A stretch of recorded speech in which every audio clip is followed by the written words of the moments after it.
عنایت اللہ التمش کی جنگی سرگزشت، منزل اور مسافر، قسط نمبر 87۔ میں اس سمت کو چل پڑا۔ وہ علاقہ دشوار گزار تو نہیں تھا، لیکن تیز اور سیدھا چلنا آسان بھی نہیں تھا، کیونکہ اس علاقے میں ڈھیریوں جیسی ٹیکریاں بھی تھی اور کھڈ بھی۔ زمین کٹی پھٹی تھی اور بچ بچ کر چلنا پڑتا تھا۔ بہرحال میں نے سمت کا خیال رکھا اور راستہ بناتا ہوا چلتا گیا۔ اب تھکن میرے جسم کو توڑنے لگی تھی۔ میں یخ دریا میں تیرا بھی تھا اور پیدل بھی چلتا رہا تھا اور پیٹ بھی خالی تھا، اس لیے تھکن خاصی زیادہ ہو گئی تھی، لیکن میں نے بھوک اور تھکن کو اپنے ذہن اور اعصاب پر سوار نہ ہونے دیا۔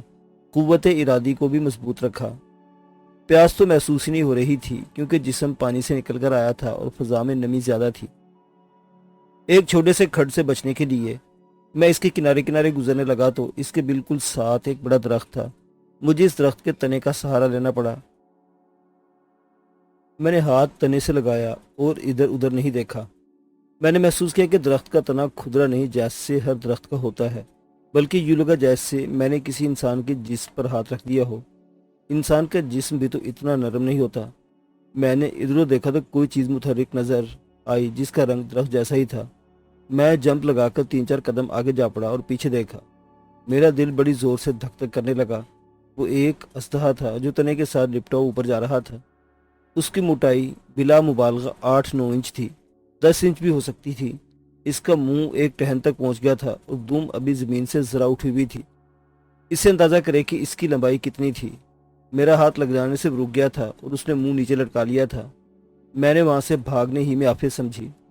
بعد میں پتہ چلا تھا کہ انڈونیشیا کے جنگلوں میں درختوں پر رہنے والے اژدہا اکثر پائے جاتے ہیں، لیکن یہ اتنے خطرناک نہیں ہوتے کہ انسان کو نگل جائیں۔ جنگل کے چھوٹے چھوٹے جانوروں کو اور درختوں پر بیٹھے پرندوں اور ان کے بچوں اور ان کے انڈوں کو اپنے روزمرہ کی خوراک بنائے رکھتے ہیں۔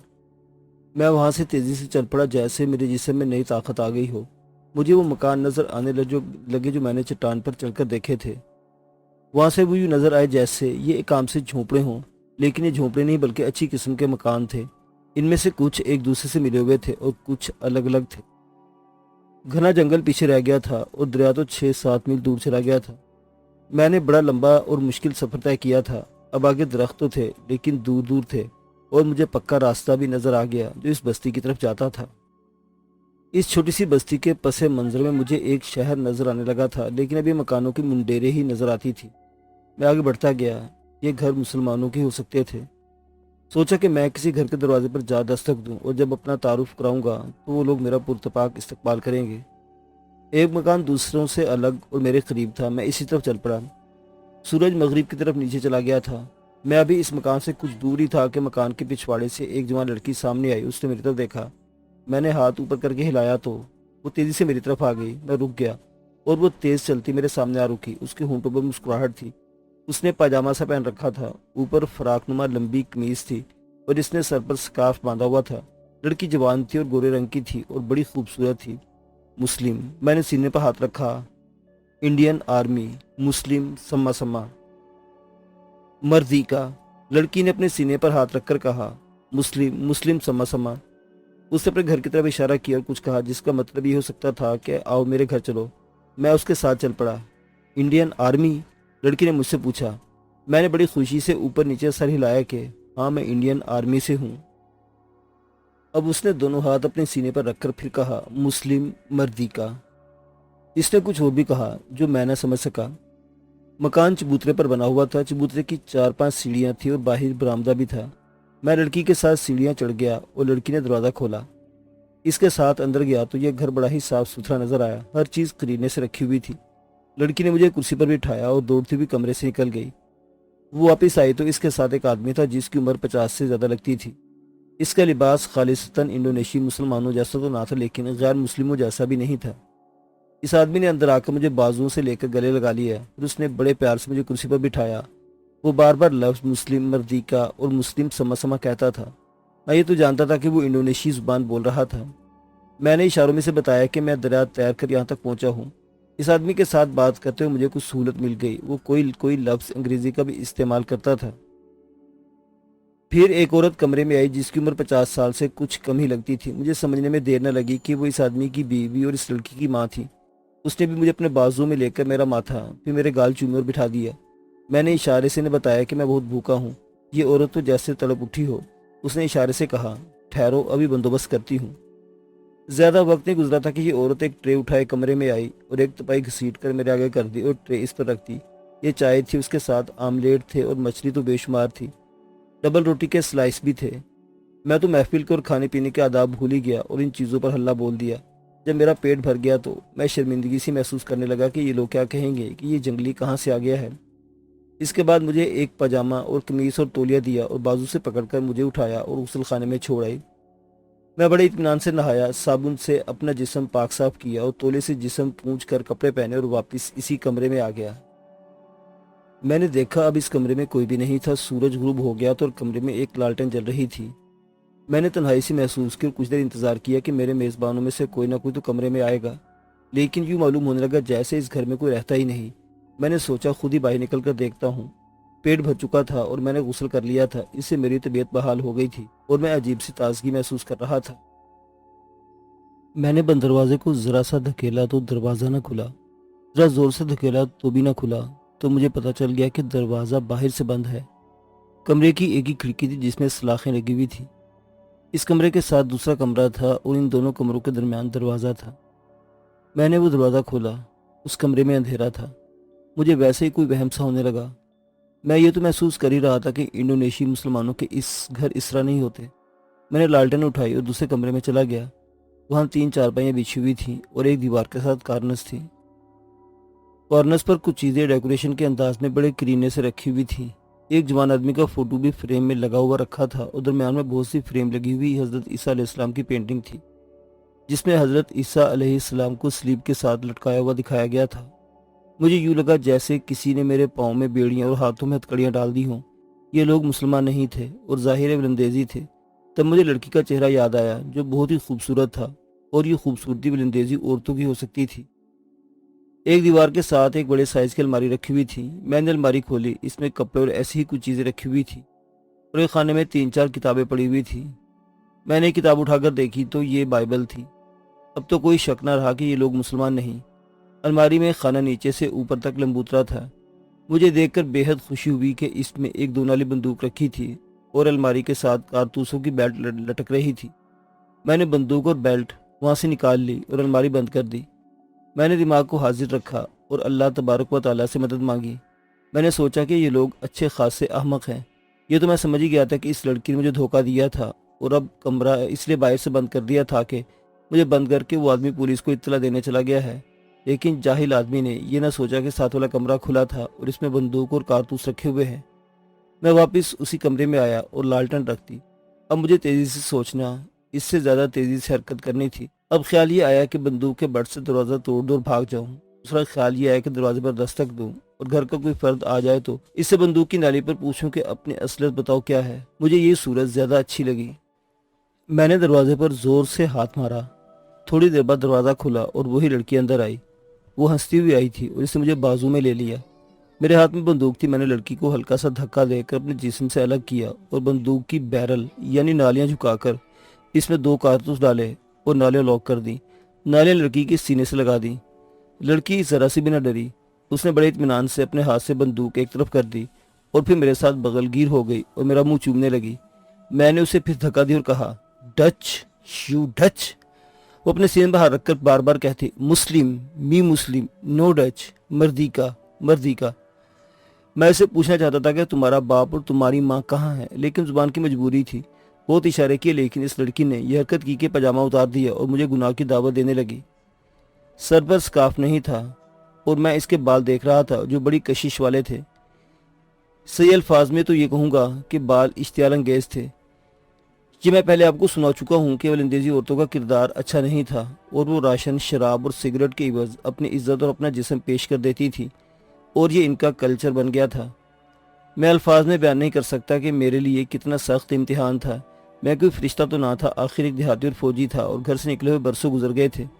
میں یہ بھی بیان نہیں کر سکا کہ یہ لڑکی کس قدر خوبصورت تھی اور اس کے جسم میں کیسا جادو تھا، لیکن میں نے آنکھیں بند کر لی اور اللہ کو اپنے دل میں رکھ کر دل ہی دل میں کہا، یا اللہ اس امتحان سے مجھے نکال دے تو یہ ایک معجزہ ہوگا۔ لڑکی نیم برہنہ ہو چکی تھی اور اس نے ایسے انداز سے گناہ کی دعوت دی تھی جیسے شاید ہی کوئی جوان آدمی ٹھکرا سکتا، لیکن اللہ نے میری مدد یہ کی کہ اب وہ میری طرف آئی تو میں نے فوج میں جس طرح سنگین بازی کی ٹریننگ لی تھی اسی طرح بندوق کا بٹ اپنی کوہنی کے نیچے کر کے پوری طاقت سے اس کے منہ پر مارا۔ یہ ضرب تو کوئی ہٹا کٹا آدمی بھی برداشت نہیں کر سکتا تھا۔ لڑکی پیچھے گرتے گرتے دیوار کے ساتھ جا لگی اور فرش پر پھر گری۔ اس کے جسم نے کوئی حرکت نہ کی۔ میں کمرے سے نکل گیا۔ اب وہاں رکنا اور مزید تحقیقات کے لیے میں مکان کو دیکھنا خودکشی کے برابر تھا۔ باہر اندھیرا چھا چکا تھا۔ میں مکان سے نکل آیا اور ایک طرف چل پڑا۔ یہ تو مجھے معلوم ہو گیا تھا کہ سورابایا کا شہر کس طرف ہے۔ میں دراصل شہر میں داخل ہو چکا تھا۔ یہ شہر کا مضافاتی علاقہ تھا۔ میں نے سب سے پہلے منہ آسمان کی طرف کر کے اللہ تعالیٰ کا شکر ادا کیا جس نے شیطان کا اتنا سخت حملہ ناکام بنانے کی ہمت عطا فرمائی تھی۔ مجھ پر انکشاف ہوا کہ اللہ تعالیٰ نے انسان کو بہت زیادہ طاقت دے رکھی ہے۔ یہ ہماری بدبختی ہے کہ ہم اس طاقت کو استعمال نہیں کرتے اور ذرا موقع ملتا ہے تو شیطان کے آگے ہتھیار ڈال دیتے ہیں۔ میں ابھی وہاں سے چلا تھا کہ باتوں کی آوازیں سنائی دینے لگی اور ایک ٹارچ جلی اور بجھ گئی اور یہ پھر آوازیں قریب آنے لگی۔ ٹارچ تھوڑے تھوڑے وقفے کے بعد جلتی بجھتی تھی اور پھر میں تیز قدموں کی آہٹ سننے لگا جو بڑی تیزی سے قریب آ رہی تھی۔ میں مکان کی اوٹ میں ہو گیا۔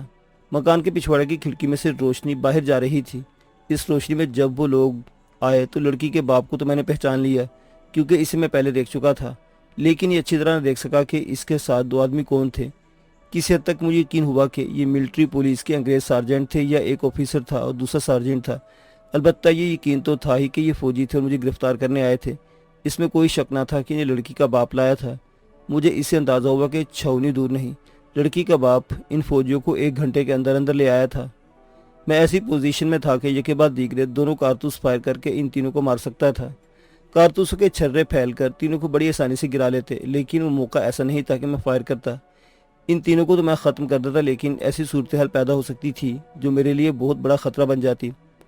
وہ تینوں مکان کے دوسرے پہلو سے آئے اور میں دبے پاؤں اپنی اوٹ سے ہٹا اور ایک طرف چل پڑا۔ میں تیز نہ دوڑا کیونکہ میرے قدموں کی آہٹ میری نشاندہی کر سکتی تھی۔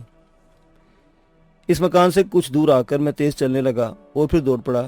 ایک جگہ رک کر پیچھے دیکھا۔ ٹارچ کی روشنی مکان سے باہر گھوم پھر رہی تھی۔ وہ لوگ مجھے تلاش کر رہے تھے۔ میں پھر دوڑ پڑا اور اگلی آبادی قریب آنے لگی۔ بندوق اور کارتوسوں کی بیلٹ میرے پاس تھی۔ ذرا غور فرمائے کہ ان برندیزی لڑکیوں کی انڈونیشیا کی جنگی آزادی کو نقصان پہنچانے کے لیے کیا رول ادا کر رہی تھی، اور پھر لڑکی کے باپ کی کارروائی پر غور کریں۔ میں دوڑتے دوڑتے تھک گیا تو چلنے لگا اور زیادہ دور نہیں گیا تھا کہ اچھی قسم کی جھونپڑیوں کے مکانات شروع ہو گئے۔ میری پریشانی اب یہ تھی کہ میں اندھا دھند کسی دروازے پر دستک دینے سے گھبرا رہا تھا۔ یہ ضروری نہیں تھا کہ وہ گھر مسلمان کا ہوتا۔ میں گلی میں جا رہا تھا کہ ایک مکان کے اندر سے ہلکی کی روشنی آ رہی تھی۔ دروازے کے سامنے سے گزرا تو دروازہ کھلا ہوا تھا۔ آگے صحن تھا اور اس کے آگے برآمدہ تھا اور اس کے آگے کمرہ تھا اور کمرے برآمدے میں دیے جل رہے تھے۔ یہ سمجھنے میں دیر نہ لگی کہ مسجد ہے۔ تب میں نے اوپر دیکھا، 2 لمبوترے مینار نظر آئے لیکن گنبد نہیں تھا۔ اس گھر میں داخل ہونے سے مجھے کوئی نہیں روک سکتا تھا۔ میں اندر چلا گیا۔ میں نے پیشاوری چپل پہن رکھے تھے، یہ اتارے اور اندر چلا گیا۔ مسجد کے اندرونی کمرے میں داخل ہو تو ایک آدمی دیا سامنے رکھے تلاوت قرآن کر رہا تھا۔ لوگ عشاء کی نماز پڑھ کر جا چکے تھے۔ میں آہستہ آہستہ چلتا اس شخص کے قریب گیا تو اس نے قرآن مجید سے نظریں اٹھا کر مجھے دیکھا۔ میں نے السلام علیکم کہا اور اس کے پاس بیٹھ گیا۔ وہ انڈونیشی تھا۔ اسے دیکھ ہی لیا تھا کہ میں انڈونیشی نہیں ہوں اور یقیناً ہندوستانی ہوں۔ میں نے اسے پوچھا کہ وہ اردو سمجھ سکتا ہے؟ تھوڑا تھوڑا، اس نے مسکراتے ہوئے جواب دیا۔ میں نے کچھ اشاروں اور کچھ الفاظ میں سے بتایا کہ میں انگریزوں کی فوج سے بھاگ آیا ہوں اور مجاہدین کے پاس جانا چاہتا ہوں۔ اس نے قرآن بند کر دیا اور ایک ہاتھ سے میرے کندھے پر رکھا اور سر ہلا کر اور مسکرا کر خراج تحسین پیش کیا۔ میں اسے اشاروں میں سمجھانا چاہتا تھا کہ مجھے گریلوں کے کسی کمانڈر تک پہنچا دے۔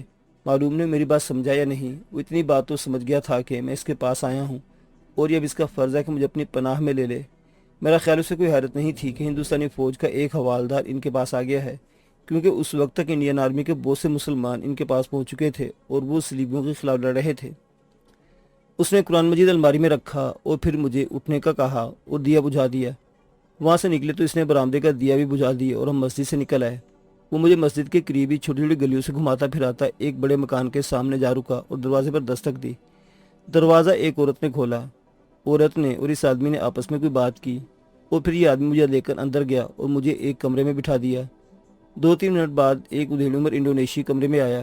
مجھے اس گھر میں لانے والا اٹھ کھڑا ہوا. میں بھی اٹھا.